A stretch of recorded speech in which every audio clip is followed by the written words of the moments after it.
महाराष्ट्राचे उपमुख्यमंत्री अजितदादा पवार, आपल्या राज्याचे लाडके मुख्यमंत्री एकनाथराव शिंदेजी, उपमुख्यमंत्री देवेंद्रजी फडणवीस, मंत्रिमंडळातील आमचे सहकारी गुलाबराव पाटील, गिरीश महाजन, अनिल भाईदास पाटील, नवनिर्वाचित खासदार स्मिताताई वाघ, विधिमंडळातील आमचे सहकारी चिमणराव पाटील, संजय सावकारे, राजू मामा भोळे, किशोर पाटील, मंगेश चव्हाण, लताताई सोनवणे, चंद्रकांत पाटील, संजय पवार, अभिषेक पाटील, उमेश नेबाडे, रवींद्रनाना पाटील, ज्ञानेश्वर जळकेकर, वासुदेव पाटील, उज्ज्वलाताई भेंडाळे, निलेश पाटील, अभिलाषा रोकडे, सर्व माझ्या शासनाचा विविध खात्याचा उपस्थित असणारा अधिकारी वर्ग, माझ्या जळगाव शहरातून आणि जळगाव जिल्ह्याच्या कानाकोपऱ्यातून आलेल्या माझ्या सर्व मायमाऊली, माझ्या भगिनी, तसंच उपस्थित असणारे सगळे प्रतिष्ठित नागरिक, बंधू भगिनींनो आणि माझ्या तरुण मित्रांनो, मायमाऊलींनो, पहिल्यांदाच एवढ्या प्रचंड संख्येने तुम्ही आज या महत्त्वाच्या कार्यक्रमाला उपस्थित राहिला, त्याबद्दल राज्य सरकारच्या वतीने आपलं मनापासून मी स्वागत करतो। खऱ्या अर्थाने काही महत्त्वाकांक्षी योजना राज्य सरकारने आपल्याकरता आणल्यात। जवळपास गेले 2.25 वर्ष राज्याचे मुख्यमंत्री म्हणून महायुतीचं सरकारचा कारभार एकनाथराव शिंदेंच्या नेतृत्वाखाली चाललेला आहे। निवडणुका येत असतात, निवडणुका जात असतात। सरकार म्हणून काम करत असताना आपण काय केलं पाहिजे, गरिबाच्या करता आपण काय करू शकतो, महिलांच्या करता काय करू शकतो, मुलींच्या करता काय करू शकतो, युवा युवतींच्या करता काय करू शकतो, माझ्या शेतकरी बळीराजा करता काय करू शकतो, आणि हाच विचार आम्ही यावेळेस महायुतीचा अर्थसंकल्प सादर करत असताना केला। विरोधक त्याच्यावर टीका टिप्पणी करतात, मला त्याच्याशी काही घेणं देणं नाहीये। मायमाऊलींनो, मला तुम्हाला तुमच्या मार्फत महाराष्ट्राच्या तमाम जनतेला सांगायचंय, स्टेजवर बसलेले देवेंद्र फडणवीस 5 वर्ष मुख्यमंत्री होते, मी पण अनेक वर्ष ह्या राज्याचा अर्थमंत्री म्हणून काम केलेलं आहे। राज्याचे एक सिनियर मंत्री आणि नंतर मुख्यमंत्री म्हणून एकनाथराव शिंदेंना पण खूप मोठा दांडगा अनुभव आहे। योजना करत असताना मायमाऊलींनो, कुठेही काहीतरी निवडणुका डोळ्यासमोर ठेवून अशा प्रकारच्या योजना आणलेल्या नाही। बऱ्याच घटकांशी आम्ही बोललो, गोरगरीब महिलांशी आम्ही बोललो, त्यांचे प्रश्न समजून घेतले, आणि आमच्या शेतामध्ये खुरपणीला जाणारी माझी महिला, कुठं धुणं भांडी करणारी महिला, कुठं काचा गोळा करणारी महिला, कचरा गोळा करणारी महिला, झाडू पोछा करणारी महिला, अनेक क्षेत्रामध्ये महिला काम करत असतात, परंतु त्यांचं उत्पन्न कमी असतं। 2.5 लाखाच्या आतमध्ये असणाऱ्या उत्पन्नाला महिलांना आपण मदत केली पाहिजे, अशा प्रकारची भूमिका आम्ही घेतली, आणि जुलै कालच्या पासून आपण त्यांना 1500 रुपये देण्याचा निर्णय घेतला। बाकीच्या बाबतीमध्ये मुख्यमंत्री आणि इतर मान्यवर सांगतील, मी त्या खोलात जात नाही, परंतु मायमाऊलींनो, आत्ताच्या सरकारची मुदत संपेपर्यंत साधारण 7,500 रुपये तुम्हाला 5 महिन्याचे मिळतील, आणि पुढं 5 वर्ष तुम्ही हिशोब केला तर 60 महिन्याचे 90,000 रुपये एकेका महिलांना मिळणार आहेत। ही गोष्ट आपण सगळ्यांनी लक्षात घ्या। परंतु त्याच्याकरता काही भूमिका तुम्हाला घ्यावी लागेल। लोकसभेच्या निवडणुका झाल्यानंतर विधानसभेच्या काही राज्यांच्या निवडणुका ऑक्टोबर एंडला लागणार आहेत। विरोधक या योजनेला विरोध करत होते। अर्थसंकल्प सादर करत असताना त्यांनी विरोध केला, ते म्हणाले निधी कुठून आणणार। मायमाऊलींनो, महाराष्ट्रातल्या जनतेवर निधी आणत असताना तुमचं माझं राज्याचं उत्पन्न देशामध्ये सगळ्यात चांगलं आहे। जीएसटी जास्त गोळा होतो, स्थूल उत्पन्न आपलं 43 लाख कोटीपेक्षा जास्त आहे. या सगळ्याचा साकल्याने विचार करून जी गाईडलाईन ठरवून दिलेली आहे आरबीआयनी किंवा केंद्र सरकारने, त्याच्या बाहेर यत्किंचितही न जाता कुठेही माझ्या मायमाऊलीला त्रास न होता, सुरुवातीला थोडा त्रास झाला, अजून पण कदाचित होतोय. ऑनलाईन फॉर्म भरत असताना इंग्लिश भरायचा, मराठी भरायचा, काय करायचं काय नाही, नवी कुठली सुरुवात करत असताना थोडासा त्रास होतो.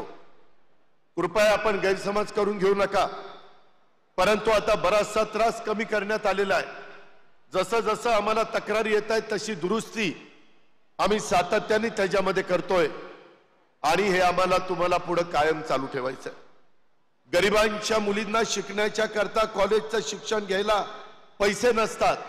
गरिबांच्या मुलींना हे मगाशी जे सांगितलं 7 योजना आणल्यात, त्या गरीब माणूस केंद्रबिंदू मानून या योजना आणण्याचा प्रयत्न केलेला आहे. आम्हाला तुम्हाला सगळ्यांचं मायमाऊलींचं सबलीकरण करायचंय, सक्षमीकरण करायचंय. त्यांना इतके दिवस मान सन्मान प्रतिष्ठा प्राप्त करून देण्याचं काम आम्ही केलं. त्यांना निर्णय प्रक्रियेमध्ये आम्ही घेतलं. आज माझ्या जळगावच्या पुरतं बोलायचं झालं जिल्ह्याच्या, तर एकूण बचत गटाची संख्या 28,650 आहे, महिलांची संख्या 2,90,000 आहे आणि लाभार्थी माझी लाडकी बहीण योजना, मुख्यमंत्री माझी लाडकी बहीण योजना, हे 5,34,000 अर्ज आलेले आहेत. अजूनही अर्ज येतील. मायमाऊलींनो, जरी त्या लाभामध्ये बसणाऱ्या काही महिला राहिलेल्या असतील तर घाबरू नका, त्यांनाही अजून फॉर्म भरता येतील. कोणी काही खोटं नाटं सांगेल त्याच्यावर विश्वास ठेवू नका. मागं लोकसभेला तसं घडलं. जाणीवपूर्वक आम्ही कुठेतरी संविधान बदलणार, आम्ही कुठेतरी आरक्षण काढणार, अशा प्रकारचा खोटा प्रचार नेरेटिव्ह आमच्या विरोधामध्ये सेट करण्याचा प्रयत्न केला. आता मात्र माझी हात जोडून विनंती आहे की अजिबात त्या गोष्टीवर विश्वास ठेवू नका. आम्ही कधीही तुम्हाला चुकीचं सांगणार नाही. आम्ही स्पष्ट बोलणारे आणि घेतलेला निर्णय राबवणारी लोक आहोत. आम्ही कामाची माणसं आहोत. आम्ही नुसतं राजकारण करणारी माणसं नाहीये. महाराष्ट्रातल्या सर्वसामान्य माणसाला एक प्रतिष्ठा प्राप्त करून देण्याचं काम हे महायुतीचं सरकार करतंय. त्याच्यातून माझ्या शेतकऱ्यांना, बळीराजाला वीज माफीचा निर्णय आपण घेतलेला आहे. खूप चांगले चांगले निर्णय घेतलेले आहेत. आज ह्या प्रचंड संख्येने आपण आलाय. उद्याच्याला हे पैसे ज्यावेळेस सुरू होतील त्यावेळेस कधी कधी बातम्या येत आहेत की कुणीतरी लोकप्रतिनिधींनी सांगितलं की हे 1,500 रुपये दिल्यानंतर आम्ही परत घेऊ. मी मुख्यमंत्री उपमुख्यमंत्र्यांच्या साक्षीनं सांगतो, हे पैसे परत घेण्याकरता नाही, तुमच्या करता दिलेले आहेत. त्याच्यामुळे कुणी काही सांगितलं तर त्याच्यावर विश्वास ठेवू नका. कोण सांगेल आम्ही नंतर आढावा घेणार आहे, अजिबात नाही. हा सगळा अधिकार मुख्यमंत्र्यांचा, नामालोकांचा आहे. त्याच्यामुळे दुसरे कधीतरी वेगळ्या पद्धतीचं वक्तव्य करतात आणि त्याच्यातनं पेपरबाजी होते, त्याच्यातनं वेगवेगळ्या प्रकारच्या बातम्या पसरवल्या जातात आणि त्याच्यातून नाहक या महायुतीच्या सरकारची बदनामी होती. त्याकरता देखील आपण काळजी घ्या. आपण अनेक वर्ष आम्हा लोकांना ओळखता आणि त्याच्यामुळं राज्याच्या विकास कामावर कुठलाही परिणाम न होऊन देता जी काही कामं चाललेली आहेत ती कामं गतीनं चालतील आणि त्याचबरोबर या ज्या काही महत्वाच्या योजना आपण दिलेल्या आहेत त्या योजनेचा पण लाभार्थ्यांना व्यवस्थितपणे लाभ होईल. मात्र माझ्या मायमाऊलींनी आता इतके दिवस स्वतःच्या पोटाला चिमटा काढून तुम्ही स्वतःच्या गोष्टीला मुरड घातली. आता मात्र हे पैसे तुमच्या अकाउंटला येणार आहेत, कुणाच्या मार्फत नाही. तुमचा जो डीबीटी असेल त्या पद्धतीने येणार आहेत. तुम्हाला ज्यावेळेस काढायचे त्यावेळेस काढा, तुम्हाला ज्या ठिकाणी खर्च करायचे त्या ठिकाणी करा. आया बहिणींनो, माझ्या मायमाऊलींनो, ह्याच्यामध्ये वर्षाला 46,000 कोटी एवढी रक्कम माझ्या महाराष्ट्रातल्या चांद्यापासून बांद्यापर्यंत असणाऱ्या महिलांच्या हातामध्ये जाणार आहे. हा पैसा माझ्या खेडोपाडी जाणार आहे, हा पैसा माझ्या शहरी भागामध्ये जाणार आहे आणि ते उद्याच्याला खर्च केल्यानंतर बाजारपेठेला उठाव येणार आहे. याही गोष्टीचा विसर आपण अजिबात पडून देऊ नका अशी माझी विनंती आहे. आज याला धरूनच आमच्या पालकमंत्री गुलाबराव पाटलांनी तिथं धरणगावला बालकवी ठोंबरे साहेबांचं त्याच्यामध्ये स्मारक घेतलेलं आहे, भूमिपूजन झालंय. बहिणाबाई चौधरींचं आपण स्मारक करतोय. ज्या ज्या महान व्यक्ती होऊन गेल्या त्यांचा आदर्श पुढच्या पिढीच्या समोर देखील राहिला पाहिजे. त्यांचं स्मरण नवीन पिढीनं पण केलं पाहिजे आणि त्यांच्या एकंदरीत तो काळ आठवत आपण त्यांनी दाखवलेल्या रस्त्याने पुढे जायचं असतं. त्या पद्धतीनं आपण पुढे जाण्याचं काम करूया. कुठल्याही खोट्या नाट्या प्रचाराला आपण बळी पडू नका. अतिशय दिमागदार कार्यक्रम माझ्या जळगावच्या पालकमंत्र्यांनी, सगळ्या आमच्या लोकप्रतिनिधींनी, सगळ्या अधिकाऱ्यांनी इथं जो घडून आणला त्याबद्दल सर्व माझ्या सहकाऱ्यांना मी मनापासून धन्यवाद देतो, त्यांचे मनापासून आभार मानतो. आणि माय माऊलींनो, तुम्हाला उद्याच्या काळामध्ये ही योजना किंवा इतर अनेक योजना आहेत त्या माझे देवेंद्रजी किंवा मुख्यमंत्री सांगतील. वेळ बराच झालेला आहे म्हणून मी वेळ घेत नाही, गरम देखील होत आहे. आणि त्यामुळं माझं तुम्हाला सगळ्यांना सांगणं आहे, ह्याच्याबरोबर आपल्या इथली केळी असेल, आपल्या इथले पाटबंधारे खात्याचे प्रकल्प असतील, आपल्या इतर विकासाचे प्रश्न असतील, जे आमच्या जळगावचे लोकप्रतिनिधी सातत्याने विधिमंडळामध्ये मांडतायत, त्यालाही न्याय देण्याची भूमिका ही आम्हा लोकांची राहणार आहे. आणि त्याचबरोबर केंद्रामध्ये आता तिसऱ्यांदा नरेंद्र मोदी साहेबांचं सरकार आलेलं आहे. ते सरकार आपल्या विचाराचं आहे. उद्याच्याला त्यांच्याकडून देखील आपल्याला विकासाच्या करता मोठा निधी आणण्याचं काम देखील करायचं आहे. परंतु ते सगळं तुमच्या हातात आहे. तुम्ही जर उद्याच्या काळामध्ये येणाऱ्या निवडणुकीमध्ये ज्यावेळेस मतदानाला जाल त्यावेळेस या सगळ्या योजना चालू राहाव्या असं वाटत असेल, आपल्याला दर महिन्याला हे सबलीकरणाच्या करता जी मदत, जे काही रक्कम मिळते ती रक्कम मिळावी असं वाटत असेल, तर मात्र तुम्ही ज्यावेळेस मतपेटीकडे जाल त्यावेळेस जिथं कमळ असेल, जिथं धनुष्यबाण असेल, जिथं घड्याळ असेल, अशा ठिकाणी बटन दाबण्याचं माझी विनंती आहे. तो तुमचा अधिकार आहे, मी बळजबरी करणार नाही, तो तुमचा अधिकार आहे. परंतु विनंती करण्याचं तर आमचं काम आहे.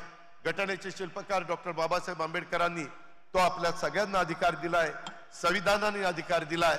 परंतु या सगळ्या राज्याच्या सर्वांगीण विकासाच्या करता घेतलेल्या चांगल्या चांगल्या योजना पुढं अनेक वर्ष चालण्याच्या करता, पुन्हा महायुतीचं सरकार आणण्याच्या करता माझ्या मायमाऊलींनी आशीर्वाद द्यावेत, पाठिंबा द्यावा, सहकार्य करावं.